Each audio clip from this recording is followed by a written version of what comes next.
মাহে রমজান উপলক্ষে সৌদি আরব পূর্বাঞ্চল বিএনপির উদ্যোগে রিয়াদের একটি অভিজাত রেস্টুরেন্টে ইফতার, দোয়া ও আলোচনা হয়েছে।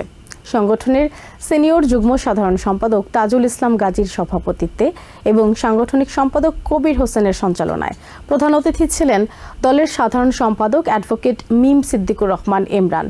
বিশেষ অতিথি হিসেবে ছিলেন ফারুক আহমেদ চান, মামুনুর রশিদ চৌধুরী, আলমগীর হোসেন, বিপ্লব হোসেন আজাদ, বাকের হোসেন, আরমান চৌধুরী সহ পূর্বাঞ্চল বিএনপির নেতাকর্মীরা।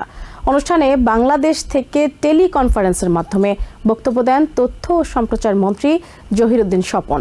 শেষে দেশ ও জাতির কল্যাণে এবং বিএনপির প্রতিষ্ঠাতা শহীদ রাষ্ট্রপতি জিয়াউর রহমান, বেগম খালেদা জিয়া, আরাফাত রহমান কোকোর রুহের মাগফিরাতে দোয়া করা হয়।